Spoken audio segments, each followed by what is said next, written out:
계시나요?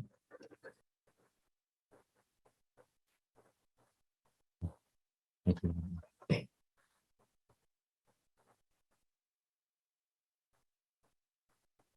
네, 오늘 수업 시작하겠습니다. 오늘은 위해성 평가 9강이고 건강 위해성 평가로 두 번째 시간입니다. 우리 이렇게 비대면으로 또 대면으로 이렇게 수업을 같이 하니까 좋은 것 같네요. 각자 원하는 대로 또 참여를 해주시면 될 것 같고 몇 년 만인지 모르겠어요. 1년 반? 그죠? 1년 반 만인 것 같아요. 네. 그 코로나 바이러스가 몇 년도에 생긴지 아세요? 처음 보고된 것이.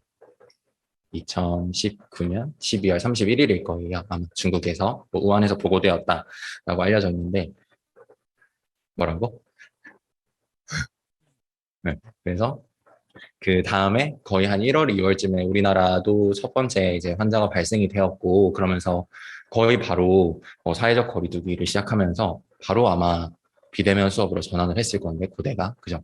그러면서 여러분들을 만날 수가 없었는데 어쨌든 반갑고 생각보다 더 많이 참석을 해줘서 네, 좋네요.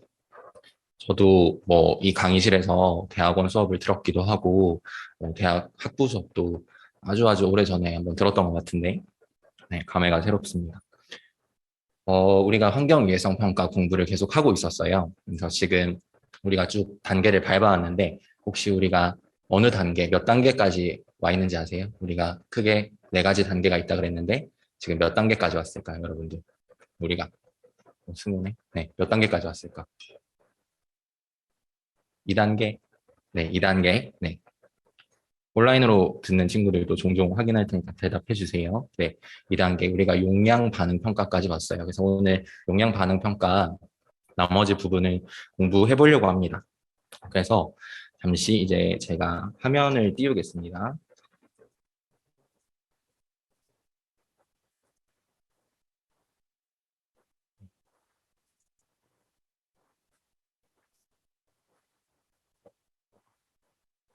이렇게 하면 여기 있는 친구들이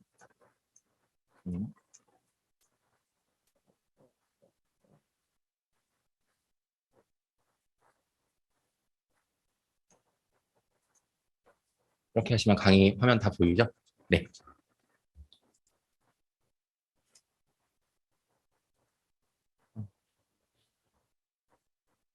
우리가 여러 가지 용량 반응 그 커브에 대해서 공부를 해왔었습니다. 그래서 지금 우리가 크게 두 가지로 나눌 수 있다 그랬고 리니어가 있고 논 리니어가 있다고 말씀을 드렸죠. 그래서 뭐 그거에 구분하는 기준이 뭐 스레시홀드의 유무가 될 수도 있겠다. 근데 꼭 그렇지만은 않다라고 말씀을 드렸어요. 그래서 오늘 강의를 들으면 왜 그런 건지 조금 더 이해가 되실 것 같습니다.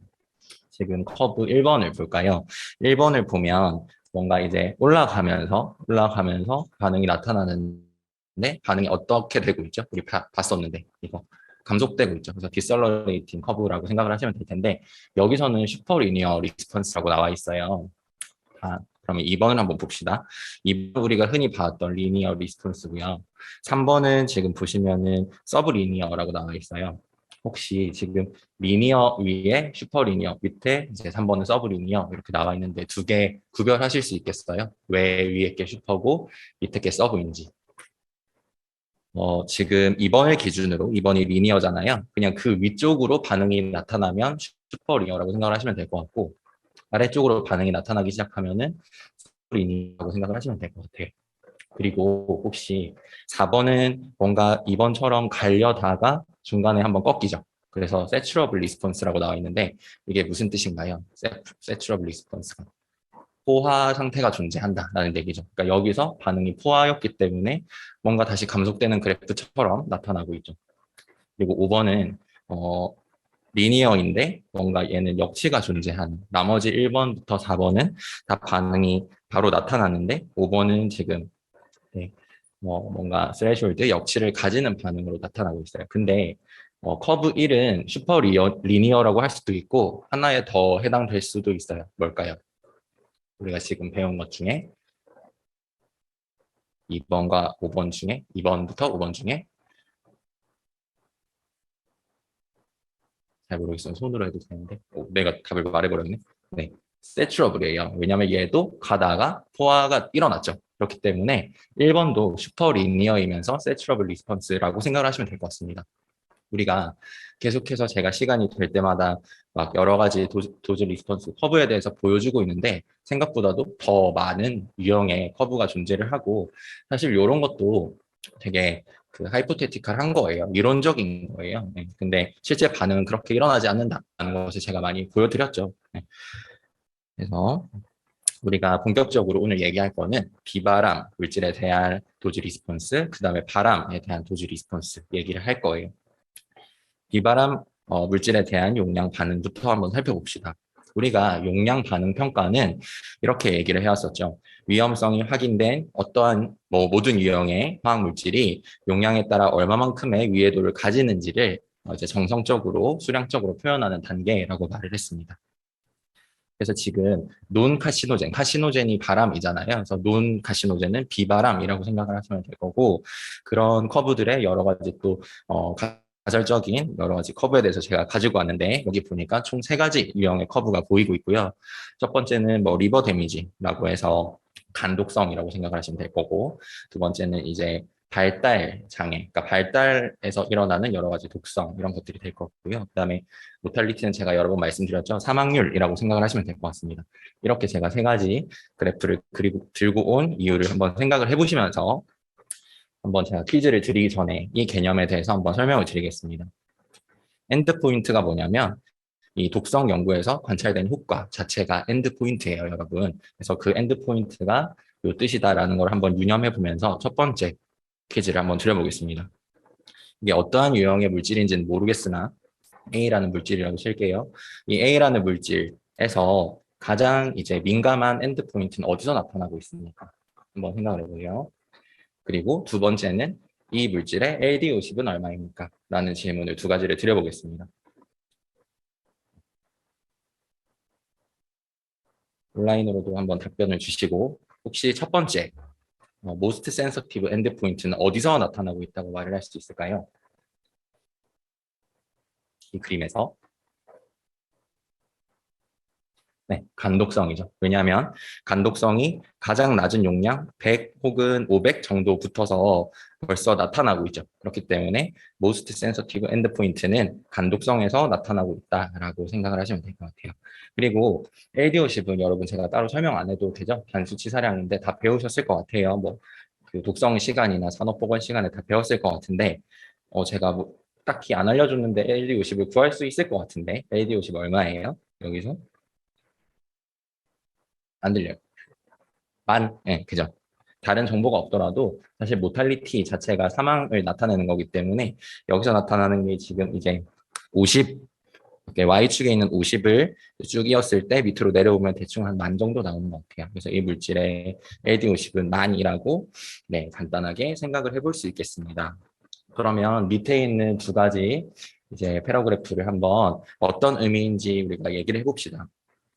노엘 또는 노아엘 그냥 편의에 따라서 노엘 그리고 로엘 그냥 이렇게 부를게요. 노아엘, 로아엘은 너무 기니까. 노엘 중에서도 가장 이제 민감한 most sensitive endpoint를 우리가 크리티컬 노엘이라고 부른대요. 근데 그 크리티컬 노엘이 왜 중요하느냐? 그것이 이제 우리 인체의 safe exposure level, 그러니까는 우리가 수용 가능한 그런 노출 수준을 나타내는데 크리티컬 노엘이 이제 사용이 된다 그랬어요. 그러면 우리가 생각을 해봅시다. 노엘 값이 굉장히 여러 개예요. 2개 이상이에요. 그러면 그 중에 어떤 값을 크리티컬 노엘이라고 생각하면 될까요? 가장 낮은 값. 그죠? 네. 우리는 항상 최악의 케이스를 생각을 해야 된다고 했기 때문에 가장 낮은 값이 아마도 크리티컬 노엘이라고 생각을 하면 될 거고 혹시나 우리가 이게 결국은 전부 다 실험 동물, 주로는 설치류를 대상으로 한 실험 동물에서 나온 익스페리멘탈 데이터잖아요. 실험적 데이터죠. 그렇기 때문에 노엘이 없을 수도 있어요. 너무 저용량이라서 그렇거나 여러 가지 이유에 따라서 노엘을 발견하지 못할 수도 있어요. 그러면 여기 보면 어떤 거를 대체해서 쓸 수 있대요? 로엘을 대체해서 쓸 수도 있다고 나와 있어요. 발음이 약간 비슷한데 노엘, 로엘이에요. 그죠? 노엘은 이제 영향이 나타나지 않는 그 최고 수준의 농도를 얘기하는 거고 로엘은 이제 영향이 나타나기 시작하는 최저 수준을 얘기하는 게 맞죠. 그래서 만약에 노엘 값이 없고 로엘 값만 존재한다라고 하면은 지난 시간에 uncertainty 팩터에 대해서 잠깐 배웠었는데 10을 이제 나누게 된다라고 나와 있죠.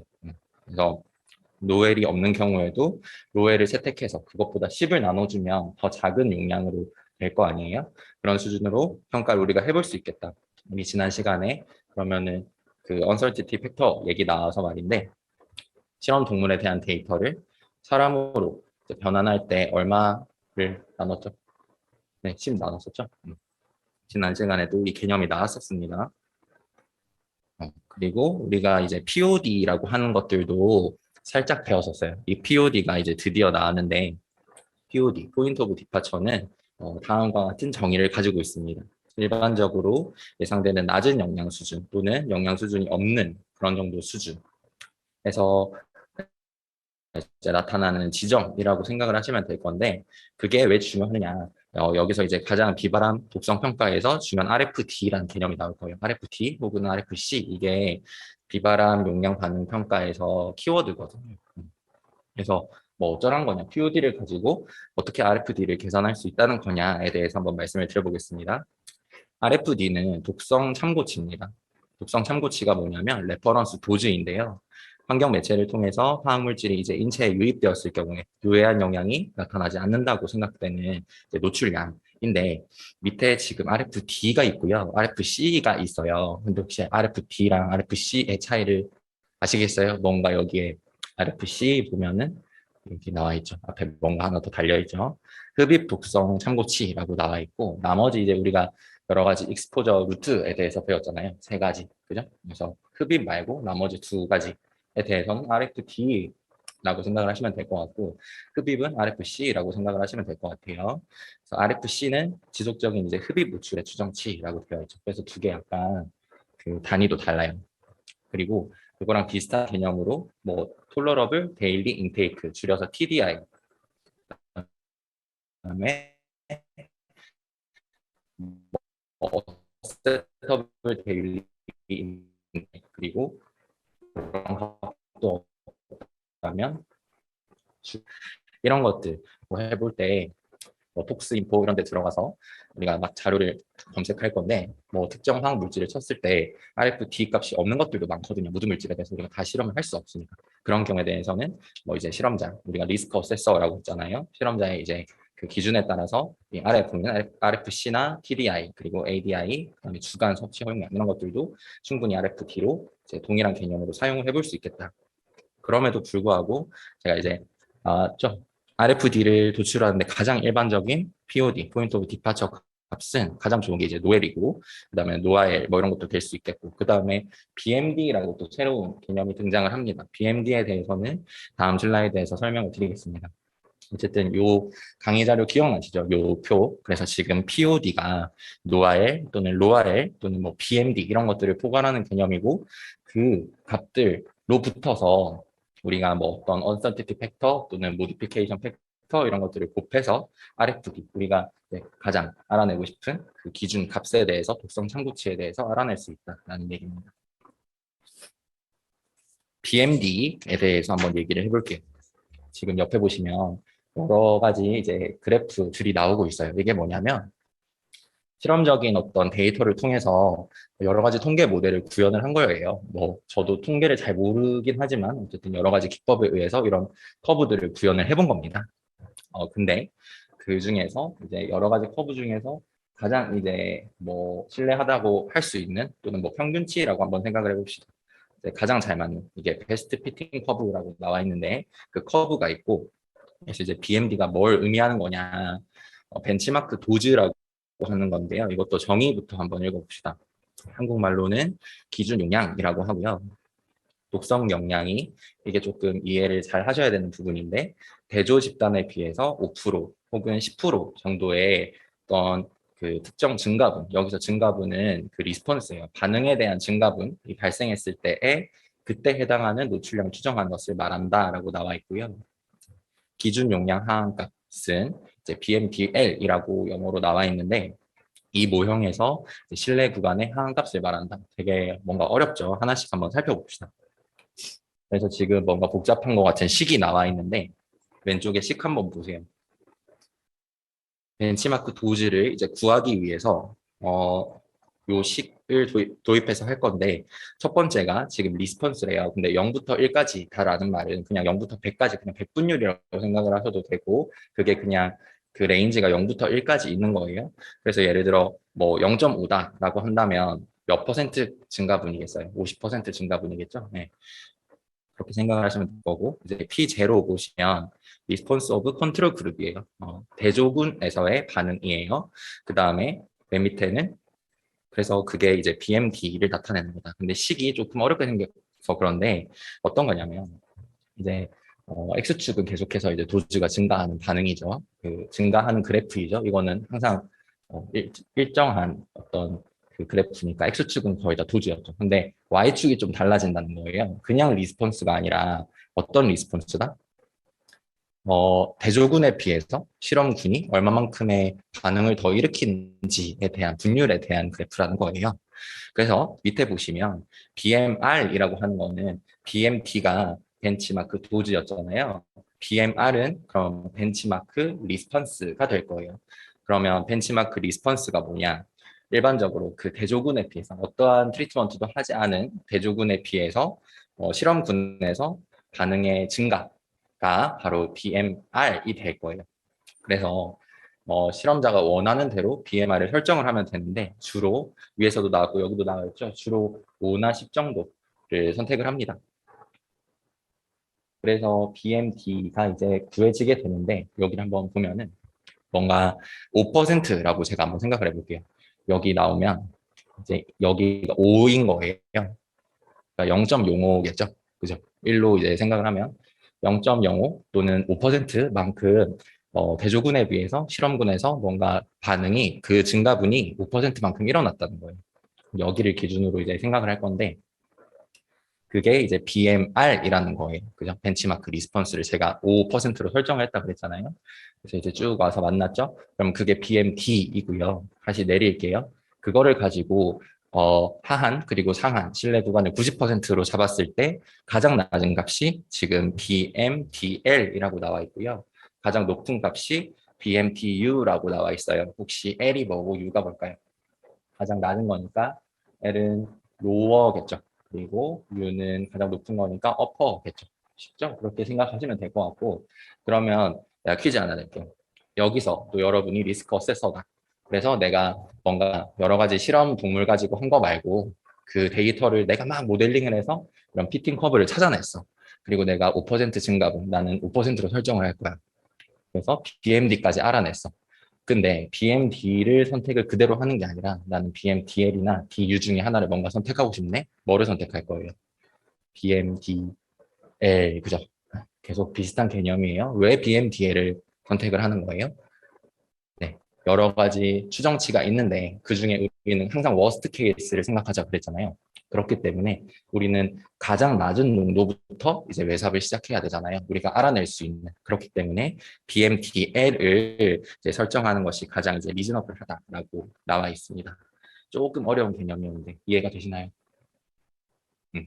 그러면 한 번 더. 이거는 조금 어려운 개념이었기 때문에 제가 한번 이그젬플을 가져와 봤습니다. 여기 보면은 지금 BMR을 내가 얼마로 설정했죠? 지금 5%로 설정을 했어요. 그리고 몇 가지 수치에 대한 힌트들이 나와 있는데 제가 땡점땡땡이라고 해놓은 거 의미가 뭘까요? 풀어보세요 라는 얘기겠죠.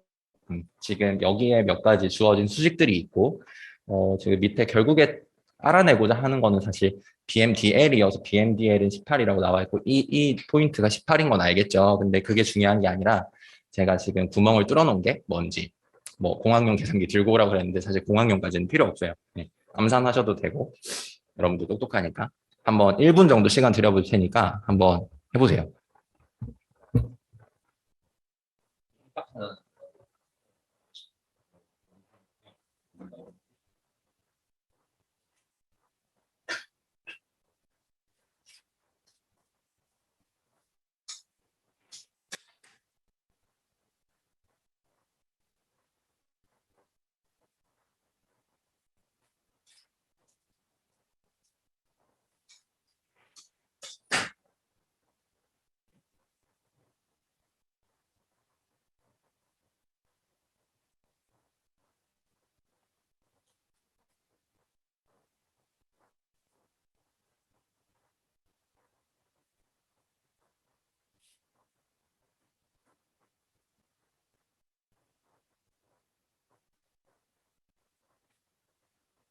이게 약간 당황스러울 수도 있는데, 네, 쉬워요.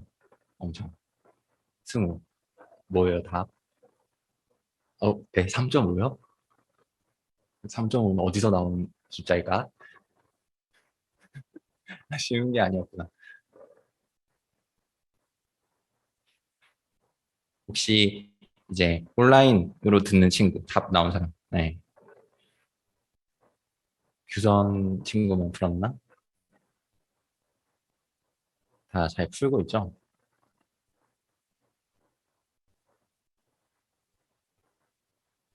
그러면 한 명만 더 물어봐야겠다. 다 눈을 피하네. 규빈이 얼마 나왔어요? 9.135 나왔어요? 9.135 나온 사람, 안 나온 사람. 네, 안 나와도 못해요. 알려주면 되니까. 답은 9.135고 9.14인데요. 제가 이제 두 칸까지 뚫어놨으니까 한번 간단해요. 설명을 드려볼게요. 지금 BMR, 벤치마크 도즈의 곡선 중에 일부분입니다. 그리고 지금 뭔가 설명을 좀 덧붙여 주자면 이게 그 커브인데 이 커브에서 이제 위아래로 Y축으로 움직이는 것도 실내 구간이고요. 네, 이렇게 가로로 움직이는 것도 다 실내 구간이었어요. 그렇죠? 그래서 가로로 움직이는 거는 지금 BMPL, BMPU였고요. 그다음에 위로 움직이는 거는 그냥 그 값에서의 이제 그 신뢰도의 상한치, 하한치였어요. 그런 건데 어쨌든 내가 BMR을 이제 5%로 보겠다라고 했고 처음에 그래서 뭔가 반응이 일어나는 그 리스폰스는 얼마였대요? 8.7이었죠. 그게 백그라운드 리스폰스였어요. 그죠? 8.7이었고 거기에 대비해서 뭔가 반응이 5%더 일어났다라고 하면은 8.7에 더하기 8.7에 0.05, 5% 더해주면 되는 거죠. 이해되셨죠? 네, 그러면은 아마 9.135 정도 나올 거고 반올림에서 9.14 나올 겁니다. 사실 그게 중요한 건 아니었는데 여러분이 이거를 잘 이해를 했는지 물어보고 싶어서 네, 가져왔고 그 9.14에 해당하는 점들을 이제 다시 이어서 밑으로 내려보면은 뭔가 BMD 값이 나올 거 아니에요. 그 BMD가 얼마였대요? BMD가 이제 05는 그 5%라는 거예요. BMD 05는 21.5 정도라고 이제 얘기를 했어요. 그게 이제 다시 이제 거꾸로 백으로 돌아가 보자면 9.14일 때 나타났던 이제 도즈라는 거예요. 그죠? 그리고 거기에 뭔가 그 상한, 그 다음에 하한, 실내 구간을 했을 때 가장 하한이 BMDL인데 그 BMDL 값이 18 정도더라. 그래서 나는 18을 이제 BMDL 값으로 선택을 하고 나는 그거를 POD 값으로 선정을 하겠다는 거예요. 외삽을 하기 위한 포인트 오브 디파처로서. 이해가 되셨죠? 네. 다음으로 넘어갑니다. 다시 그럼 총 정리를 한번 해보겠습니다. 노아엘 값 있었고, 로아엘 값 있었고, 그 다음에 아까 BMD라고 해서 벤치마크 도즈, 그러니까 실험적으로 얻어낸 노엘 또는 로엘 값이거나 그것들을 뭔가 통계 처리를 해서 더욱더 구조화한 BMD 값이거나 얘는 지금 10%로 했나 보네요. 그죠? 네. 그 값이 있는데 그 중에 뭐 어떠한 값을 내가 POD 값으로 설정을 할 거야. 근데 그 POD를 가지고 우리가 비바람 평가에서 가장 중요한 개념이 뭐라 그랬지? RFD라 그랬잖아요. 그것들을 어떻게 얻어내는지. 소식은 간단하죠? 요거예요.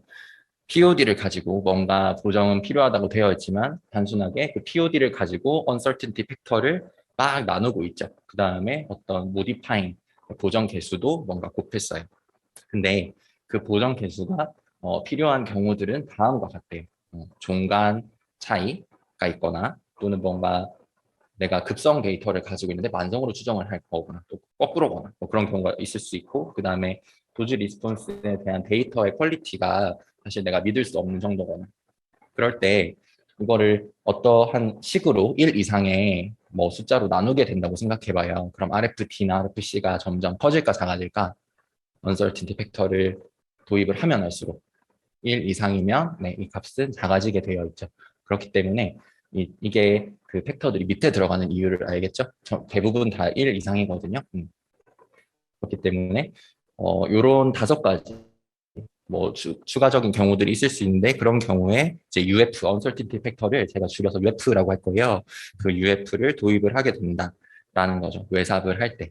그러니까 지금 개념이 이거예요. 실험 동물 데이터를 가지고 인간에게 외삽을 하고 있는 거예요. 아시겠죠? 비발한 평가에서. 근데 그 아까 뭐 인터스페시스도 있었고 인트라스페시스도 있었어. 인터스페시스는 뭐냐면 지금 봐봐요. 옆에 나와 있는 애는 쥐죠. 설치류. 그 다음에 그거를 이제 사람에게 외삽을 할 때는 보통 10 정도 UF를 둔다고 했어요. 그죠? 그리고 인트라스페시스는 처음 나오는 건데 같은 사람 안에서도 제가 말했잖아요. 뭐 여성인지 남성인지에 따라서 그리고 뭐 일반 성인인지 또는 영유아인지에 따라서 감수성이 다 다르다고 했잖아요. 그런 인트라스페시스의 베리에이션도 있을 수 있다는 거예요. 그래서 우리가 앞으로 그 포인트 오브 디파처에서 RFD나 RFC를 산출할 때 디폴트로 두고 싶은 값이 얼마다? 지금 100이다라고 하는 거예요. 알겠죠? 자, 그럼 최종 정리. 실험 동물에 대한 데이터를 인간에게 외삽을 할 거야. 그러면 10이 주어지겠죠. 그죠? 그리고 그게 모든 사람한테 다 적용을 할 수 있는 거냐? 사실은 잘 모르겠어요. 왜냐하면 뭐 영유아들은 더 감수성이 높을 수도 있잖아요. 그런 인트라스페시스까지 감안을 해서 아까 다시 전 슬라이드로 가보면 벡터들을 가지고 다 곱하고 있었죠. 그렇기 때문에 10 중간 외삽 하나 두고 그 다음에 인간 사이에 뭐 연령대 그런 감수성, 뭐 성별의 감수성, 인종의 감수성 이런 것들도 곱해서 10을 더해서 100을 줄 거다라는 거예요. 그래서 앞으로 우리가 별말이 없으면 이 계산할 때 POD 가지고 RFC를 계산을 할 때 디폴트는 100이다라고 생각을 하시면 될 것 같아요. 그래서 이 UF를 이제 두는 이유가 뭐냐면 지금 제가 중요한 거를 흘림체로 써놨는데 어떤 걸 줄이고 싶어서 어떤 걸 피하고 싶어서 underestimation이 뭘까요? 과소평가가 되겠죠. 우리가 독성을 평가하는데 걔 독성을 과소평가해버리면 안 되잖아요. 네, 그렇죠. 그렇기 때문에 과소평가를 이제 방지하기 위해서 우리가 UF를 둘 거다. 그래서 더 낮은 농도로부터의 외삽을 시작하는 게 더 좋고 그다음에 그것들은 이제 어디에 쓰일 수 있느냐, 세이프티 마진. 그러니까 우리가 얼마만큼 수준까지 노출이 되어도 용인될 수 있는지, 어셋터블한지 또는 톨러러블한지 그런 정도의 수준을 밝히기 위해서 이런 UF의 개념이 도입이 된다는 거예요. 근데 아까 보니까 막 uncertainty 팩터가 되게 여러 개여서 한 네다섯 개였던 것 같은데 그거를 아싸 해서 다 곱해서 무조건 낮은 농도로 가면 다 좋을까? 그건 또 아니에요. 그래서 제가 지난 시간에 말을 했을 때 UF는 그 총 곱이 얼마를 넘지 않아야 된다고 얘기를 했어요. 몰라? 네. 얼마? 만. 네. 승우는 그거는 들었나 봐. 그지? 응. 만. 응. 만이었고 사실은 그것도 되게 히스토리컬한 거예요. 고전적인 이제 문헌에서는 만을 넘지 말아라라고 했는데 실제로 이제 실용적인 리스크 어세스먼트에서는 3천을 넘기지 말아라라고 얘기를 하고 있어요. 그래서 3천을 넘어간다. 만약에 uncertainty 팩터가 3천 이상이 부여가 된다라고 한다면 그거는 사실 믿을 수 없는 추정이에요. 네. 그렇기 때문에 그거는 좀 참고로 알아두시면 되고 그 개념을 제가 밑에 저울로서 이제 표현을 한 겁니다. 지금 보면 노란 색깔 원이 노아엘이에요. 그죠? 그리고 이제 사람에게 노출되는 정도의 이제 노출 추정치가 이제 초록 색깔 원이 될 거고요. 그 다음에 내가 뭐 알 수 없으니까 종간 외삽도 넣고 인간 그 사이에 외삽도 넣고 그 아니 어서티티 팩터도 넣고 해서 한 100 정도를 부여했어. 근데도 이제 노아엘이 더 크다고 나왔대. 그럼 얘는 세이프한 거잖아요. 어떻게 생각해보자면. 근데 내가 나중에 다음 슬라이드에서 또 보여줄 텐데 다른 팩터들도 있거든요. 다른 언설티티 팩터들도 있어요. 걔네들 막 곱했어. 막 불확실하니까 더 이제 세이프하게 가는 게 좋으니까 걔네들을 막 곱했다. 그러면은 노아엘이 걔보다 더 작아질 수도 있죠. 지금 얘네들이 더 무게가 커졌잖아요. 그럼 얘가 사실 위험하다고 할 수 있는 건가? 라고 한다면 그건 또 아니라는 거예요. 밑에 얘기를 한번 봅시다. 밑에 줄에 어떤 얘기가 나와 있냐면 원래는 노 리스크예요. 그러니까 노 리스크 왼쪽 그림처럼 사실은 노 리스크가 맞는 건데 내가 UF를 너무 많이 도입을 하게 됨으로써 걔가 리스크가 있다고 잘못 판단이 내려질 수도 있다는 거예요. 그렇기 때문에 여러분들이 리스크 어세서가 잘 생각을 해서 UF도 도입을 해야 된다는 얘기겠죠. 지금 제가 크게 두 가지 유형의 UF에 대해서 말씀을 드렸는데 또 있습니다. EPA에서 제시하고 있는 그 UF 팩터가 지금 다음과 같이 나와 있는데요. 그 약어는요, 그냥 첫 번째 글자를 따왔다고 생각을 하시면 될 것 같아요. 보통 다 이제 10인데, H는 뭡니까? 그냥 사람에서, 에버리지 휴먼은 그냥 일반 우리 같은 성인이 되겠죠? 그리고 센서티브 휴먼이 뭐예요? 민감 취약 계층이죠. 제가 중간고사 맨 마지막 문제 냈었던 이제 민간군에게 도입을 하기 위해서 한 10 정도를 기본적으로 둔, 그 다음에 그 결과값이 동물 실험이었는데 사람에게로 이제 도입을 할 거다라고 하면은 이제 애니멀의 A를 따서 이제 UFA를 주게 된다는 얘기고, 그것도 역시 10이거나 조금 작은 그 정도의 UF 값을 주게 되네요. 그리고 그 쇼텀은 급성이잖아요. 이제 급성을 이제 만성으로 전환을 하고 싶다라고 하면 한다면 또 UF를 줄 수 있다. 그리고 아까 얘기를 했었죠. 노화의 값이 없어서 노화를 가지고 추정을 하고 싶다라고 하면 또 15. 그 다음에 밑에 거는 그냥 그런 경우에 내가 이 데이터의 퀄리티를 사실 믿을 수 없을 때, 퀄리티를 믿을 수 없을 때가 뭐 어떤 경우가 있을까? 뭐 그 사람에 대해서 믿고 아니고 이런 문제는 사실 아니니까 그 실험자가 어떤 논문을 냈어요. 그래서 뭐 이제 실험 동물 애니멀에 대한 도즈 리스폰스 커브를 내가 발견했어. 내가 공부를 하고 싶은 물질에 대해서. 근데 그 데이터가 여러 번 실험한 게 아니라 조금 내가 원하는 수준의 데이터 셋은 아니야. 그쵸? 그래서 나는 10을 주고 싶어. 그러면 10을 주면 되는 거예요. 그죠? 10이나 혹은 레스라고 나와 있으면 보통 3이거든요. 1은 그냥 기본인 거고, 그래서 10이나 3을 주게 되어 있습니다. 또 어떤 경우가 데이터를 이제 보정해주는 경우들이 있을 수 있을까요? 뭐 데이터 양이 작은 경우를 제가 예를 들었고, 오, 좋아요. 네. 실험 동물을 해서 내가 딱 원하는 데이터긴 한데, 이게 너무 옛날 거야. 그러면 지금 그 데이터에 대해서 실험 방법이 너무 고전적인 걸 수도 있잖아요. 뭐 그런 경우에 따라서는 내 판단에 의해서 또 UF를 줄 수 있다라는 얘기예요. 그래서 제가 밑에 나와 있는데 그 문헌에는 이렇게 나와 있어요. EPA에서는 총 이 곱들이 만을 넘지 말아라라고 나와 있긴 합니다. 근데 제가 말했죠. 그거는 그냥 문헌에 나와 있는 거고 프랙티컬하게 실용적으로 지금 우리가 RA를 수행할 때 RA는 리스크 어세스먼트라고 말을 했어요. 네, 그거를 수행을 할 때는 3,000을 넘지 않도록 설정하는 게 가장 좋습니다. 네, 그래서 다시 요 밑에 표를 한번 보겠습니다. 표를 보면 제가 이제 UF는 다 설명을 했던 거고 MF는 모디파잉 팩터라고 그랬죠. 그래서 모디파잉 팩터도 그 실험자의 판단에 따라서 0과 10 사이에 있는 정도의 값을 줄 수 있다라고 나와 있는데, 그래서 이제 다시 그림으로 가보자면 UF를 두는 이유가 뭐다? 지금 노아엘이 있는데 이거는 실험 동물에 의한 결과잖아요. 그걸 인간에게 의삽할 때는 좀 더 이제 세이프티 마진을 두기 위해서 안정성을 확보하기 위해서 내가 이제 UF를 주고 조금 더 낮은 값부터 이제 스터디를 시작을 해야 된다라는 게 최종 정리가 되겠습니다.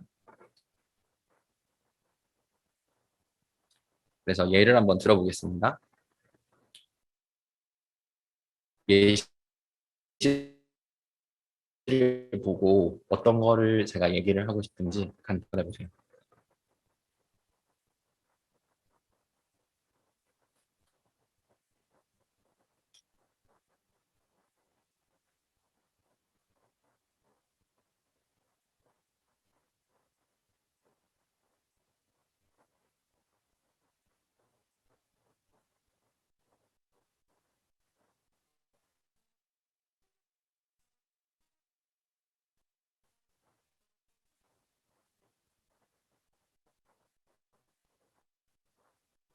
음, 지금 내가 누구를 대상으로 했더라? 레트. 다음에 레트를 실제로 보여주고 싶은데 제가 허락해주면 그 저한테는 레트가 없고요.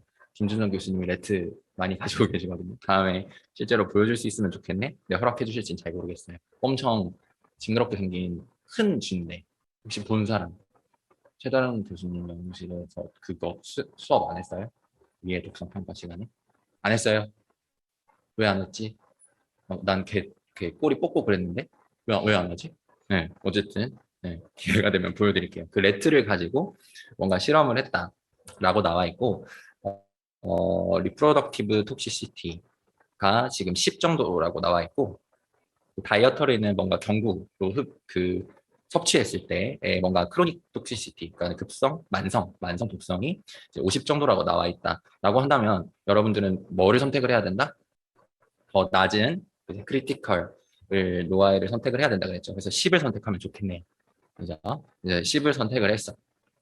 그리고 그거를 가지고 사람에게 이제 도입을 할 거예요. 근데 사람에게 도입을 할 때 디폴트 값으로 얼마를 준다 그랬지? 100을 준다 그랬으니까 그냥 100을 단순하게 나눠서 0.1 정도가 사람에게 도입될 수 있는 RFD다. 끝이에요. 근데 나는 뭔가 하나를 더 했으면 좋겠어. 뭔가 하나를 더 했으면 좋겠는데 뭘까? 내가 실험자다라고 하면 조금 조심스러울 것 같아요. 그래서 UF를 하나 더 선택할 것 같긴 해요. 하나 더 선택해도 3,000이 넘진 않거든요. 네. 뭐를 하고 싶을까? 네?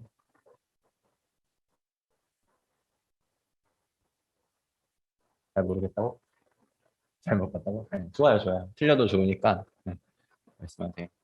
우리가 아까 UF 도입하는 여러 가지 케이스들이 있었잖아요. 그리고 여기에 뭔가 거슬리는 단어가 있어. 그냥 레트 스터디가 아니라 롱텀 레트 스터디래. 그지? 뭔가 얘는 그냥 장기적으로 관찰했다 이런 얘기인 것 같은데 만성 독성 평가라고 해봅시다.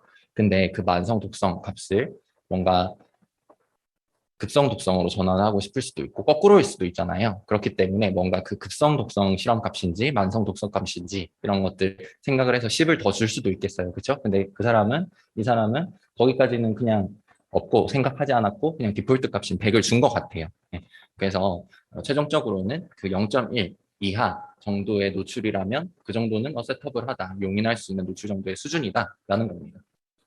그리고 밑에 거는 뭐 중요한 건 아니지만 좀 알고 가시면 좋을 것 같아서 들고 왔는데 그러면 우리가 지금 비슷한 POD의 개념으로 뭐 노엘 배웠고 로엘 배웠고 BMD를 배웠어요. 여기 답이 사실 나와 있긴 한데 여러분들은 어떤 값을 선택을 할 것 같나요? 뭐 세 가지 값을 다 가지고 있다고 하면 그냥 뭐 무조건 낮다고 뭐 노엘을 선택하거나 그런 건 아닐 거 아니에요? 그죠? 근데 지금 EPA에서 얘기를 하고 있는 거는 BMD 값이 좀 좋다라는 거예요. 왜냐하면 노엘이나 로엘은 여러 번의 실험에 걸쳐서 나타난 이제 커브인 거고 하나의 커브인 건데 아까 그 BMD는 어땠어요? 그 데이터를 가지고 뭐 위아래 실내 구간도 따졌고요, 그죠? 여러 가지 그 커브 모형도 생각을 해볼 수 있잖아요. 그렇기 때문에 그런 통계적인 개념까지 도입한 BMD가 좀 더 좋겠다라는 정도 얘기입니다. 하지만 그 BMD의 한계는요, 여기 나오듯이 굉장히 추가적인 지식이 많이 필요하다는 거예요. 왜냐하면 통계적인 그런 모델링 지식이 필요하고, 그 다음에 데이터셋도 굉장히 방대해야 된다는 거예요.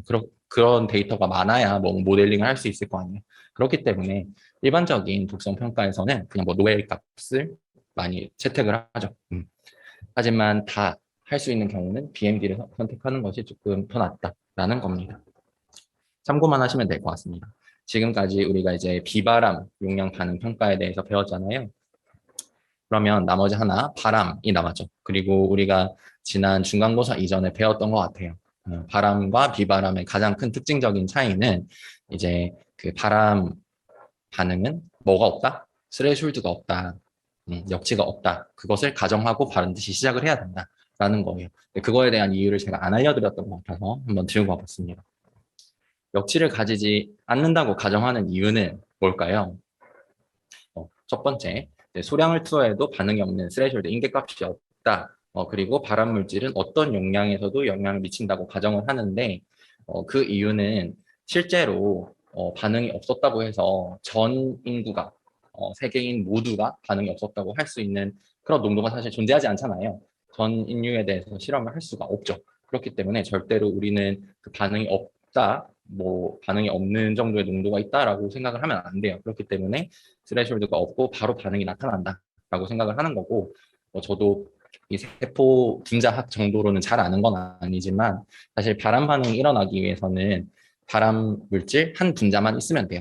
걔가 세포랑 반응을 하면 발암 작용이 시작되는 거잖아요. 그렇죠. 그렇기 때문에 어, 이론적으로는 세포를 유전적으로 변형해서 암으로 발전시킬 수 있는 잠재력은 어떤 물질 한 분자만 있어도 바로 반응이 일어날 수 있기 때문에 스레이숄드가 없다고 가정을 하는 겁니다. 이해가 되셨어요? 네. 그리고 그 발암 과정이 갑자기 따단 하고 생기는 게 아니라 수년에 걸쳐서 계속적으로 이제 반응하고 다단계로 일어나는 과정이고 여러 번 계속 축적돼서 이제 노출이 되는 거죠. 발암 물질에 한 번만 노출되는 사람은 없을 거예요. 그렇죠? 그래서 발암물질의 복용량이 증가함에 따라서 암에 걸릴 위험이나 확률도 증가한다고 기본적으로 발암물질에 대한 평가는 기본적으로 그렇게 가정을 하고 시작을 하는 겁니다.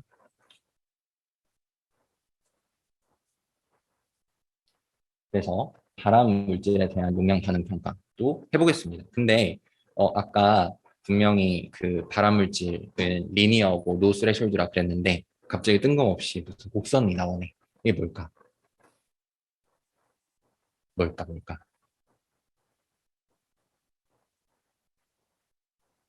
네, 발암 물질에 대해서 평가를 사람한테 할 수 있나요?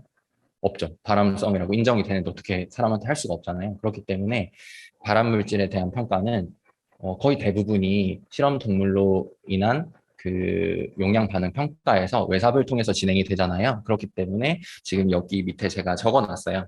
네, 액추얼 레인지는 실제로 실험을 했던 구간, 실험 동물에게 그리고 익스트라폴레이션, 그러니까 즉 외삽을 한 구간이 지금 나눠져 있다는 걸 잘 이해를 해보시면 되겠고, 그래서 액추얼 레인지 구간에서는 지금 곡선으로 반응이 나타나고 있고요. 그 다음에 외삽 구간에서는 지금 그 직선을 보셔야 돼요. 검정 색깔 점선으로 되어 있는 직선을 보시면 됩니다. 그래서 그러면 내가 이 실험 동물로부터의 데이터를 가지고 어떻게 이제 외삽을 할 수 있느냐에 대해서 생각을 해보도록 하겠습니다. 기본적으로는요, 고농도에서 저농도로 이제 외삽이 들어갈 거예요. 보시면 고농도죠? HR 레인지가 고농도였고, 그거보다 더 저농도는 외삽을 통해서 진행이 될 거고, 동물에서 사람으로의 용량 전환이 나타나. 그리고 주요 결과는 내가 여기서 알아낼 수 있는 주요 결과는 바람 잠재력이라고 해서 그 슬로프 팩터, 즉 기울기거든요. 그러니까 제대로 말하면 캔서 슬로프 팩터라고 생각을 하시면 될 것 같고, CSF라고 줄여서 얘기를 할 수 있겠죠.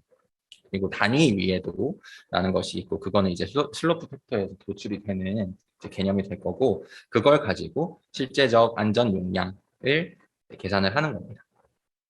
자, 그러면 어떻게 추정을 하는지 한번 살펴보도록 하죠. 지금 여기서 선택한 값은 노아엘입니다. 노엘. 노엘 값이 지금 여기 있는 거예요. 그죠? 네. 그리고 위아래로 이제 실내 구간이 뭔가 있어. 근데 우리가 단순하게 생각했을 때 위를 선택할까 아래를 선택할까? 근데 우리가 아까 아래 선택한다고 계속 말했던 것 같은데, 그지? 근데 얘는 지금 어디에 줄이 그어져 있는 것 같아요? 위로 그어져 있어요. 이유가 뭘까요? 와, 와, 와, 천재. 맞아요. 대답을 준비하고 있었나? 그죠? 다 들으셨어요? 뒤에는 안 들리셨죠? 뭐라고 대답해 줬냐면, 지금 Y축이요. Y축을 잘 보셔야 되는데, 그 퍼센트 리스크 오브 캔서예요. 어, 지금 그 암에 걸릴 위험 그 분율이잖아요. 확률이잖아요. 그렇기 때문에 얘는 위를 선택하는 게 더 보수적인 거예요. 오히려 아까 그래프는 그 생각해 보면 X축이었어요. 그죠? 근데 얘는 Y축의 반응으로 봤을 때 뭔가 바람이 더 증가하는 퍼센트 쪽으로 가는 실내 구간의 상한선을 선택해서 그쪽으로 선을 쭉 그어주는 겁니다. 끝이에요. 네, 바람을 위해도 평가는 끝났습니다. 그래서 옆에를 조금 더 보시면 지금 여기 보시면 ED는 뭔지 아시죠? 그 효과가 나타나는 이펙트 도즈인가요? 네, 그거잖아요. 그리고 LED는 그거 중에 가장 낮은 값이 될 거고요. 그래서 10 정도의 반응이 일어나는 그 값을 이제 선택을 해서 ED10이라고 할 텐데, 그게 아니라 나는 아까 그 BMDL과 같은 개념으로 해서 그 중에서도 가장 신뢰 구간 하한치를 가지고 LDE10을 가지고 여기서 이제 외삽을 통해서 리니어로 프로젝티드는 그냥 그 리니어 선형 모델을 수행을 했다는 거예요. 그렇게 나와 있고, 그래서 여기 잡은 포인트 오브 디파처는 LED10이다라고 나와 있죠. 그러니까 사실 바람 평가든 비바람 평가든 뭐를 잡는 게 가장 중요하겠어요. POD. 그죠? 여러분들이 어떤 값을 가지고 이제 실험을 수행할 건지 그 POD 값을 설정하는 게 어떻게 보면 가장 중요하다고 생각을 할 수 있겠습니다. 그리고 발암물질 평가할 때 여기 보시면 바람 잠재력 슬로프 팩터라고 나와 있었잖아요. 그럼 그 기울기는 뭐가 되겠어요? 어차피 얘 선형이니까 X 증가분만큼의 Y 증가분, 이게 바로 슬로프 팩터가 되겠죠. 네. 그렇게 생각을 하시면 될 것 같습니다. 그리고 그걸 이제 이 예시를 가지고 생각을 해보자면 얼마가 되겠어요? 지금 위에 10만큼 증가한 분율을 얘는 잡았으니까 0.1이 되겠고요. 그 다음에 그때 X 증가 분율이 LED 10이니까 LED 10분의 0.1 하면은 CSF, 바람 잠재력 나오는 거예요. 네. 바람 물질 평가가 어떻게 보면 비바람 평가보다 쉬워 보이죠? 근데 비바람 평가를 했기 때문에 바람이 바로 이제 이해가 되시는 거예요. 그리고 종합적으로 마지막으로 이제 판별을 하기 위해서 캔서 리스크는 토탈 얼마다 그 슬로프 팩터에서 그 어떤 기울기 값이겠죠. 바람 잠재력에서 익스포저 얼마나 노출이 되었는지를 곱하면 네, 캔서 리스크가 나온다라는 겁니다. 그래서 그 바람 반응과 비바람 반응에 대해서 간단하게 살펴봤고요. 갑자기 테이크홈 메시지가 나와서 수업이 끝난 것 같은데 끝나진 않았어요, 여러분. 중간에 한번 서머리 하기 위해서 가져온 건데 우리가 지금까지 RA 수행 절차 두 번째까지 끝났거든요. 네, 도즈 리스폰스 반응까지 끝났어요. 네, 이중까지 왔을 때 우리가 꼭 좀 생각을 하셨으면 좋겠는 게 그 RA를 하는 이유가 결국에는 그 공공의 건강을 증진시키기 위해서 어떤 의사결정에 어떤 하나의 수치로 사용을 하기 위해서 이제 RA를 진행을 한다라는 거고요. 그 다음에 대부분이 제네랄리하게 대부분이 이제 스레숄드를 가지고 있는 반응이 이제 바람에서 일어나는 거고 바람 반응은 스레숄드가 없다고 일단 가정을 하면 좋겠다라는 거. 그리고 뭐 노아의 값이나 벤치마크 도수 BMD 값으로 세이프 레벨을 우리가 이제 설정을 하는 단계를 거쳐볼 수 있겠다라는 게 되겠습니다. 다 이해가 되셨죠? 그래서 그냥 바로 이어서 하는 게 좋겠죠, 여러분. 바로 이어서 하고 마칠게요. 우리가 두 번째 단계까지 왔다고 했어요. 그래서 양반응 평가까지 왔습니다. 그러면 세 번째, 우리가 노출 평가를 진행을 해야 되잖아요. 노출 평가는 어떤 거냐면 지금까지 우리가 어떤 물질에 대해서 진짜 그게 유해성이 있는지 확인을 첫 번째로 했고요. 두 번째로는 그 용량 반응이 어떻게 일어나는지, 나는 포인트 오브 디파처를 얼마만큼으로 잡을 건지 이런 것들을 설정을 했어요. 그러면 세 번째로는 그 노출이 얼마만큼 일어날 건지도 중요한 거잖아요. 노출 농도도 중요하지만 그렇기 때문에 노출 평가는 그 노출 농도가 얼마인지 그리고 그 노출되는 정도, 빈도, 규모 이런 것들은 얼마인지를 알아내는 작업들이 바로 익스포저 어세스먼트, 즉 노출 평가가 되겠습니다. 어떻게 보면 익스포저 어세스먼트가 저는 실험자로서 봤을 때 가장 중요한 단계인 것 같아요. 왜냐하면 첫 번째, 두 번째 단계는 많이 수행이 되어 있거든요. 그래서 사실 뭐 RFD 값도 다 제시가 되어 있고 그렇기 때문에 난 그냥 그걸 갖다 쓰면 돼. 근데 사람마다 얼만큼 노출이 될 건지 노출 시간, 빈도 이런 것들은 사람마다 다 다르잖아요. 그렇기 때문에 실험자가 해야 될 건 사실 이제 익스포저 어세스먼트에서 굉장히 많이 발생하게 됩니다.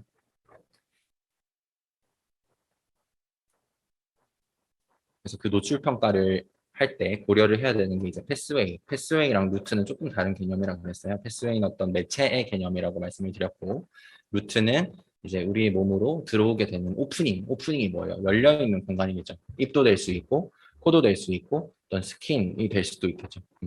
그런 것들을 통해서 어떻게 들어오는지 이런 게 중요하다. 그래서 EPA에서는 이 익스포저라는 걸 좀 이해를 하셨으면 좋겠는 게 노출이라고 하는 것을 어떻게 정의를 했는지 한번 봅시다. 어떤 물질과 사람의 이제 열린 공간, 보이는 외부 공간, 특히나 여기서는 오프닝이라고 이제 표현을 했는데 그런 공간과 접촉이 되는 모든 유형을 전부 다 익스포저로 본다는 거예요. 그렇죠?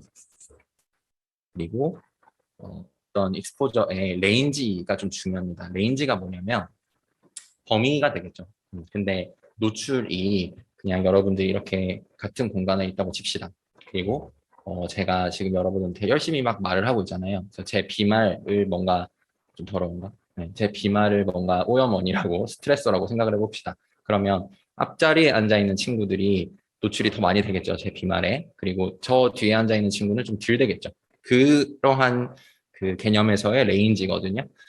지금 레인지가 뭐냐면 두 가지를 볼 수 있겠다라는 거예요. 그래서 센트럴 텐더시가 뭐냐면 가장 이제 일반적인 중위수라고 생각을 하면 될 텐데 딱 50% 정도 수준에 있는 그 에버리지한 값, 평균적인 값이 센트럴 텐던시가 될 거고 하이엔드가 뭐냐면 지금 밑에 보시면 1부터 100까지 쭉 이제 노출 정도를 그 순위를 매겼다고 생각했을 때 90, 그러니까 가장 많이 노출된 거를 100이라고 생각해 보면 90번째에 있는 사람을 하이엔드 값이라고 생각을 한답니다. 근데 잘 이해가 안 되죠? 그래서 그림을 보면 아마 이해가 바로 되실 거예요.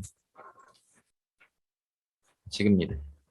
보이시는 그림이 이제 50%가 센트럴 텐덴시라고 말씀을 드렸어요. 그죠? 그리고 그러니까 90%가 이제 하이엔드라고 말씀을 드렸고요.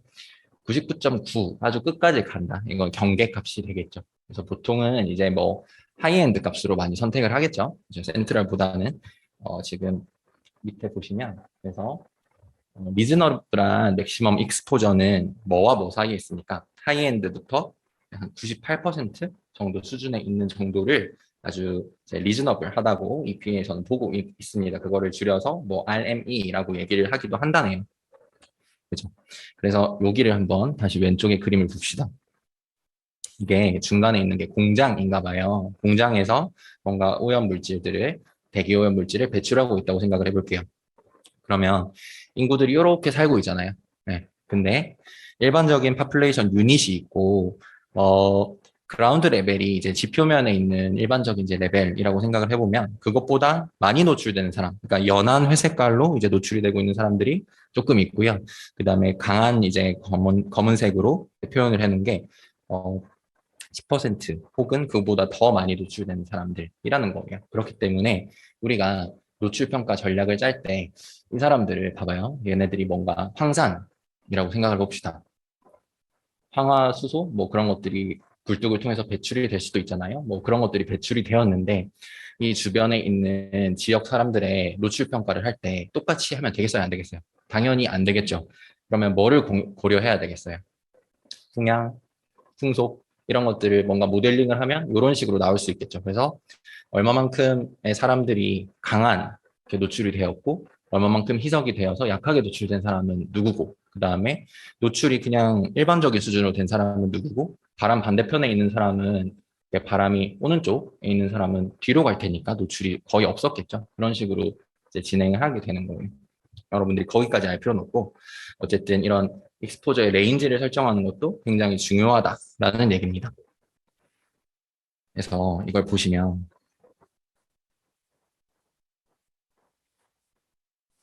여러분들이 노출이 되는 포인트들이 굉장히 다양하게 있잖아요. 바깥에서 여러 가지 액티비티들을 하면서 노출이 될 수도 있겠죠. 뭐 그냥 걸어 다니면서 노출이 될 수도 있겠고 실내에서도 노출이 될 수 있겠어요. 근데 여기 보면 아까 뭔가 액티비티를 하고 있다 그랬잖아요. 그게 노출이랑 무슨 상관이 있을까요? 똑같이 노출되는 거지 뭐. 걸어가거나 뭔가 하고 있거나 노출 똑같이 되는 거 아닐까요? 근데 걔가 익스포저 어세스먼트에서 키 포인트가 될 수 있는 이유는 뭘까요? 네, 잘 안 돼. 맞아요. 네. 어, 액티비티, 활동을 많이 하다 보면은, 숨도 더 깊어지고, 그 다음에 그 빈도수도 더 많아지죠. 그게 뭐, 교환율이었나 그랬던 것 같은데, 제가 작업 환경은 잘 몰라서, 어쨌든, 그런 것들도 다 이제 노출에 최종적으로 영향을 미치는 거기 때문에, 내가 어디에서 노출이 되었는지, 그때 활동을 하고 있었는지, 혹은 그냥 스테이한 상태, 가만히 있었던 상태인지, 이런 것들도 다 영향을 미치는 겁니다. 그리고 심지어 인도어 같은 경우는 아웃도어보다도 노출이 더 심하게 일어난다고 알려져 있기 때문에 지금 얘는 분류를 해놓은 것 같고요. 그래서 이 그림이 혹시 제가 보여드렸던 그림인데 그림 기억이 나실지 모르겠습니다. 뭐 마마주였나요? 모마주였나요? 네, 그 무슨 자연 방사능이 심각했던 동남아시아 지역 있잖아요. 네, 그 지역이었는데 여기서 아까처럼 익스포저 레인지를 맵으로 이렇게 설정을 해볼 수 있는 거예요. 그죠? 그래서 이 논문을 보자면 왼쪽 그림이 그 자연 방사선이 백그라운드 방사선이 높았던 데이고요. 오른쪽은 그렇지 않았던 일반적인 데였고요. 어쨌든 그래서 여기가 방사선이 높았던 데에서 이렇게 사람들이 노출이 일어날 수 있겠구나. 걔네를 농도의 그림을 그려보면 이런 식으로 맵이 될 수 있겠구나. 그냥 레인지 오브 익스포저의 예시를 한번 보여드리고 싶어서 들고 왔습니다.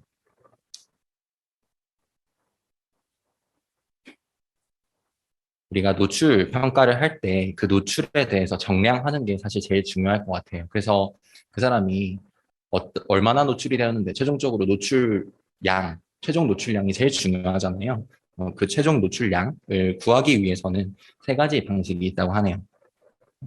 컨택트 매저는 약간 다이렉트한 방법이에요. 직접 측정을 하는 거예요. 네. 그리고 시나리오 이밸루에이션은 아까 제가 말씀을 드렸다시피 가만히 있는 상태에서 뭔가 사람이 일반적으로 움직일 때 얼마나 이제 폐활량이 더 그 호흡량이 많아지는지 이런 것들을 문헌으로 밝혀져 있을 거 아니에요. 그렇기 때문에 뭔가 스테이블한 상태에서 저 사람이 활동을 했을 때는 얼마나 노출이 될 수 있을까 이런 거를 시나리오 베이스로 추정을 해볼 수 있겠죠. 그런 게 시나리오 이밸루에이션이에요. 그래서 약간 인다이렉트, 간접적인 방법이 될 수 있겠고 리컨스트럭션이 재구성이라는 말이잖아요. 이게 뭐냐면 그 우리가 예전에 바이오 마커 이런 것들 배웠었어요. 바이오 마커 어떤 것들 있을 수 있다 그랬죠? 뭐 혈중, 납, 소변 중 뭐 카드뮴 이런 것들 있잖아요. 우리 인체에서 나오는 그런 물질들을 가지고 노출을 거꾸로 추정하는 거예요. 굉장히 어렵겠죠? 그리고 사실상 이제 나중에 보여드리겠지만 뭔가 얘네 세 개 중에 데이터의 신뢰도가 가장 높은 게 뭐겠어요? 맨 위에 직접 측정이겠죠. 네, 그리고 뭔가 두세 번째는 제가 말하기 어렵네요. 뭔가 뭐 얘네들이 못 믿겠다 이런 건 아닌데 얘도 어쨌든 간접적인 시나리오 베이스의 추정 방식이 들어가는 거고 얘 같은 경우는 바이오 모니터링 데이터 가지고 거꾸로 얼마만큼 노출이 되었는지 심지어 그 노출량 가지고 대기 중에 미세먼지는 얼마였는지 이런 것들도 추정을 해나가는 과정이기 때문에 조금 바이어스가 많이 발생을 할 수 있겠죠. 어쨌든 그래서 저는 지금 프로젝트를 하고 있는 게 이 맨 위에 거 다이렉트 메저먼트를 많이 사용하고 있습니다. 그리고 그걸 가지고 시나리오 이밸루에이션을 하기도 하고요. 그래서 하나씩 살펴보겠습니다. 다이렉트 방식을 한번 살펴봅시다. 직접적으로 측정을 하는 방식에는 제가 크게 샘플링에는 두 가지 방식이 있다고 말씀을 드렸어요. 액티브 샘플링이 있고 패시브 샘플링이 있어요. 근데 액티브와 패시브의 가장 큰 차이가 뭐냐면 액티브는요, 사실 이제 공학적으로 봤을 때 뭐 전력이 필요하겠죠. 어떤 디바이스가 필요한 거고, 직접적으로 걔네를 구동시켜줄 파워가 필요합니다. 어떤 기기와 장비가 필요하다는 말이에요. 그리고 패시브는 뭐냐면요, 여기 위에 게 패시브 샘플러의 예시거든요. 얘는 지금 그 방사선, 뭐 라돈 이런 거 재는 건가 봐요. 네, 그거를 어떻게 재느냐, 이게 지금 어디인 것 같이 생겼죠? 사람의 목 카라, 옷에 있는 카라 같이 생겼죠. 거기에 그냥 달아놓는 거예요. 그러면 얘는 지금 이 장비만 필요한 거죠. 그렇기 때문에 다른 전력이나 뭐 그런 것들은 없겠죠. 어떤 그런 게 가장 큰 차이점일 수도 있겠고 또 어떤 게 차이가 있을 수 있을까요? 액티브와 패시브의 차이. 근데 둘 다 결국에는 직접 측정 방법인 거예요. 어쨌든 사람한테 대고 직접 측정을 하는 거기 때문에 또는 그 공간에서 측정을 하는 거기 때문에 어떤 게 또 다른 차이가 될 수 있을까요? 패시브나 액티브. 비교적 오랜 시간 측정해야 되는 게 뭐일까요? 위, 아래? 패시브가 더 오래 해야 될 것 같죠. 그 이유는 왜냐하면 패시브는 예를 들어 내가 네일샵 종사자라고 생각을 해봅시다. 그 사람한테 내가 패시브 샘플러를 달아놨어요. 그러면서 그 네일을 예로 드는 이유가 제가 그 실험하고 있어서 네. 그래서 뭔가 그 매니큐어를 바르고 있는 작업을 하고 있다고 칩시다. 그러면 거기서 나오는 이제 물질들이 작업자의 호흡기 가까이 갈 때 그 노출량이 계속 누적되어서 뭐라 그러나 축적이 돼야 되는 거잖아요. 그렇기 때문에 뭔가 시간이 비교적 오래 필요할 수도 있는데 그 실내 공간 중에서 어떤 파워와 동력을 가지고 펌프로 그 공기를 빨아들이면 훨씬 더 많은 공기를 미리 빨아들일 수 있잖아요, 빨리. 그렇기 때문에 패시브가 비교적 더 그 실험 측정에 필요한 시간이 깁니다. 그러면 다 패시브가 그럼 또 안 좋은 건가? 그건 아니에요. 저도 패시브를 선택한 이유가 이 액티브 방식은요, 실험자의 노고가 너무 많이 들어가요. 가서 실험 장비 세팅을 해야 되고요. 그 다음에 다시 그 장비를 세팅한 거를 철수를 해야 되겠죠. 그리고 그 중에 있는 뭐 데이터를 또 분석하는 과정이 필요할 거고 여러 가지 과정이 필요하잖아요. 그렇기 때문에 조금 여러 가지 여력과 시간과 경제적인 그런 프로젝트를 따졌을 때 저는 패시브가 좋을 것 같아서 빠르게 이제 패시브 샘플링 방식으로 바꿨습니다. 근데 어쨌든 이렇게 두 가지 크게 뭐 액티브나 샘플링 그 패시브 방식으로 두 가지를 측정을 할 수 있다. 또는 그 두 개를 병행하는 게 사실 제일 좋습니다. 왜냐하면 얘 같은 경우는 사람한테 대고 측정을 하는 건 아니잖아요. 액티브는 그렇기 때문에 어떤 실내 환경 중에 대표적인 농도 값을 산출해 나가는 거고요. 그럼 액티브, 그럼 거기에 있는 IAQ를 대표할 수 있겠죠. 인도 에어 퀄리티. 근데 위에 같은 경우는 직접적인 작업자 노출을 추정하는데 조금 더 적합할 수 있어요. 왜냐하면 호흡기에 더 가까이 있으니까. 근데 그 두 개를 사실 병행을 하면 더 좋다는 얘기예요. 아시겠죠? 그런데 제가 아까 말씀드렸던 여러 가지 이유는 맨 마지막에 expense라고 나와 있는 비용적인 측면이고요. 그건 여러분들이 알 필요 없고 사실 다른 것들도 고려를 많이 해야 된다는 거예요. feasibility라고 하는 거는 타당성, 어떤 장비를 도입을 하는 게 타당한가. 사실 나는 거기에 있는 공기는 관심 없고 작업자 노출만 정말 따져보고 싶어라고 하면 위에 거 하는 게 더 타당하겠죠. 그게 아니라 작업자 노출은 나 관심 없고 그 네일샵 전체의 대표적인 공기 질이 궁금해라고 하면 액티브 샘플링 하셔야겠죠. 그런 타당성을 잘 네, 생각을 하셔야 된다. 그리고 정확도라고 하는 것도 어떻게 보면 가장 중요한 요소가 될 수도 있겠죠. 패시브가 사실 액티브에 비해서는 정확도가 떨어질 수밖에 없어요. 왜냐하면 얘는 이제 기계가 하는 거고, 그죠? 얘는 사람이 하는 거잖아요. 그리고 그 작업자도 다 그 이 패시브 샘플러를 잘 달고 있다는 가정도 없죠. 그렇기 때문에 이런 패시브 샘플링 할 때는 피실험자, 우리가 실험을 할 대상자들을 교육시키는 것도 굉장히 중요해요. 네. 어쨌든 그런 것들도 있고, 그래서 내가 어느 정도 레벨의 그 정확도를 요구를 할 것인지, 그 액티브 샘플링 중에서도 여러분 그거 알죠? LOD, 리미트 오브 디텍션 뭐 이런 것들 알잖아요. 그렇기 때문에 뭐 0.01 ppm까지 측정되는 게 있을 수도 있고 0.00001 ppm까지 측정되는 장비가 있을 수도 있잖아요. 그러면 더 낮은 수준까지 측정되는 게 무조건 좋은 걸까? 그건 아니에요. 그렇죠? 네. 여러분이 뭔가 실험적인 데이터를 가지고 분석해서 논문을 쓸 거야. 그러면은 더 정밀한 정확한 장비로 측정을 하는 게 좋고 그렇지 않고 대략적인 그 사람들의 익스포저 레벨 정도만 알고 싶어. 좋은지 나쁜지만 알고 싶어. 라고 한다면 반이식 측정기를 가지고 측정하는 게 더 타당하고 더 거기에 걸맞는 정확도인 거죠.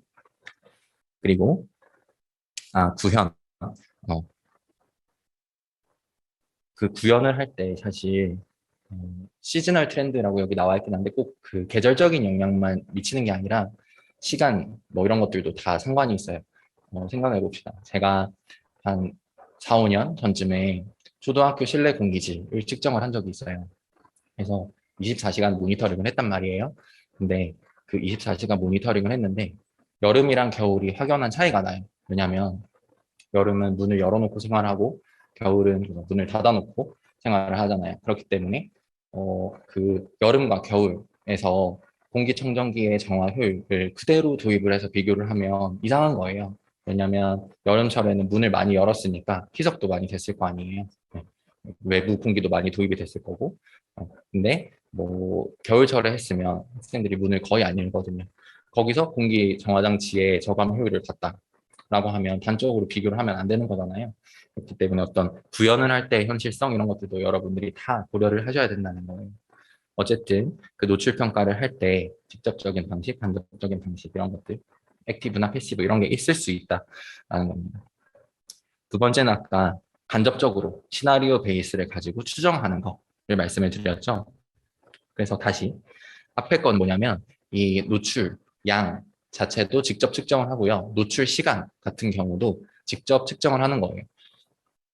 샘플링을 시작할 때 그리고 샘플링을 종료할 때 그러면 그 사람의 노출 시간 뭐 이런 것들이 나오는 거잖아요. 내가 측정한 시간 이런 것들이 나오는 거죠. 근데 두 번째 거는 각각 측정을 하더라도 걔네들이 한꺼번에 측정을 한 게 아니라 그죠? 각각 측정을 해서 뭔가 시나리오 베이스로 내가 최종적인 익스포저 레벨을 설정을 했다는 거예요. 거기에 이제 개입이 되는 것이 주로 이제 농도도 내가 추정을 해볼 수 있겠고 다른 익스포저 팩터 이런 것들도 있을 수 있다는 거예요. 그래서 그런 농도와 뭔가 노출 빈도, 기간, 시간 이런 것들을 시나리오를 가지고 추정을 한다 그래서 얘네들은 간접적인 방식이 되겠고 마지막으로는 제가 말씀을 드린 대로 리컨스트럭션, 재구성이죠. 얘네들은 바이오 모니터링, 데이터 가지고 내가 노출량을 다시 측정을 한다는, 그 추정을 한다는 거예요. 어떻게 보면 얘도 인다이렉트 방식인 거죠. 네.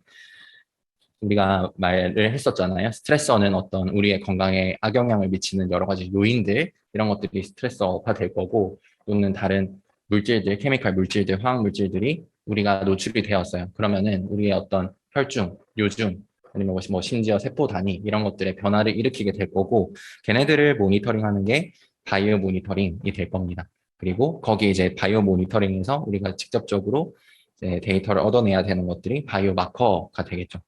얘네들을 가지고 노출량을 추정한다고 말씀을 드렸어요. 그러면은 우리가 고려할 게 뭐 어떤 게 있겠습니까? 예를 들어 요중. 뭐 카드뮴을 가지고 노출 수준을 판단한다라고 한다면 신장사구체 여과율부터 시작해서 맞죠? 5만 거 다 필요하겠죠. 그렇기 때문에 굉장히 어려운 거예요. 근데 그렇다고 얘네들이 무조건 좋지 않느냐? 그게 아니죠. 그 바이오 모니터링의 장단점까지 하고 오늘을 마칠 건데요. 장점들도 있습니다. 왜냐하면 사실 노출평가의 가장 큰 단점이 뭐냐면요. 일반적인 노출평가의 단점은 하나의 노출만 고려한다는 거예요. 그죠? 네. 내가 예를 들어서 호흡으로 노출되는 미세먼지의 양. 그렇게만 생각을 하는 거예요. 근데 섭취를 통해서 미세먼지가 일부 들어올 수도 있고요. 스킨 컨택, 그죠? 피부에 닿는 것만으로도 미세먼지가 영향을 나타낼 수 있어요. 미세먼지 중에 중금속이 피부에 닿아서 흡수될 수 있죠. 그렇기 때문에 일반적으로 노출 평가는 내가 하나의 노출만 평가를 할 수 있는데 바이오 모니터링을 하게 되면 뭐예요? 우리 몸 안에 있는 물질들 가지고 측정을 하는 거니까 총 누적 측정량을 생각해 볼 수 있겠죠. 그런 면에서 장점이 있다는 겁니다.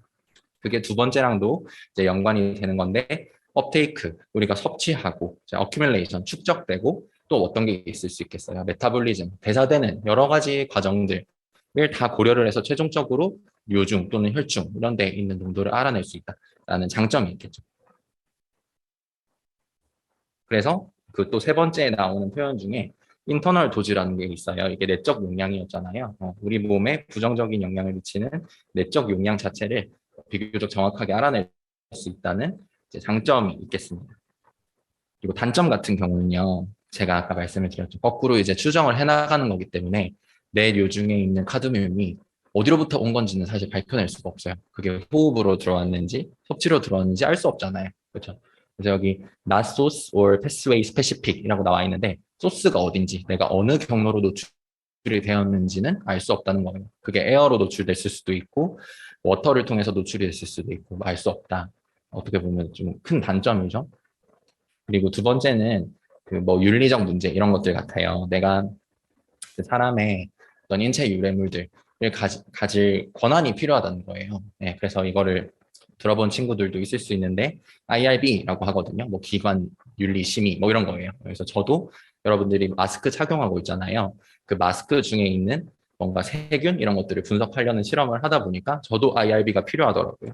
그런 뭔가 인간과 관련된 또는 인체 유래물과 관련된 그런 데이터를 얻기 위해서는 퍼미션, 권한 뭐 이런 것들이 허락 이런 것들이 필요하다는 거예요. 그렇죠? 그리고 직접적으로 얘네들의 뭔가 헬스 리스크를 직접적으로 판단하기는 힘들어요, 사실. 제가 아까 말씀드렸잖아요. 어디서부터 나오는지 모른다고. 직접적으로 판단이 어려움이고 맨 마지막이 이제 비교적 비싸다라는 게 되겠습니다. 그래서 오늘은 노출평가 첫 번째 시간으로서 노출평가할 때 고려해야 될 사항 이런 것들에 대해서 말씀을 드렸고 다음 시간부터는 이런 것들을 해보려고 그래요. 우리가 이제 노출평가 어떻게 하는지 거기에 이제 고려해야 될 사항이 그 사람이 몇 시간 노출되었는지 몇 번 빈도로 노출되었는지 그 사람의 기대 수명은 얼마인지 이런 것들에 대해서 다 이제 이해를 했잖아요. 그러면은 실제적으로 이제 맨 마지막 4단계가 위에도 결정이었잖아요. 그 위에도 결정에 대한 수식을 여러분들한테 제시를 드리고 여러 가지 케이스들을 통해서 계산하는 문제 이런 것들을 조금 풀어보려고 합니다. 이해가 되셨죠?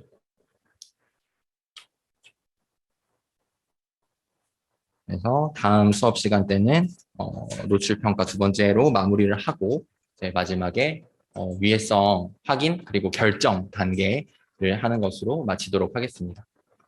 여러분들 오늘 첫 번째 병행 수업이었는데 조금 어색하기도 하고 하지만 네, 더 많이 현장으로 와서 참석을 해주시면 좋겠습니다. 여러분들 수고 많으셨습니다.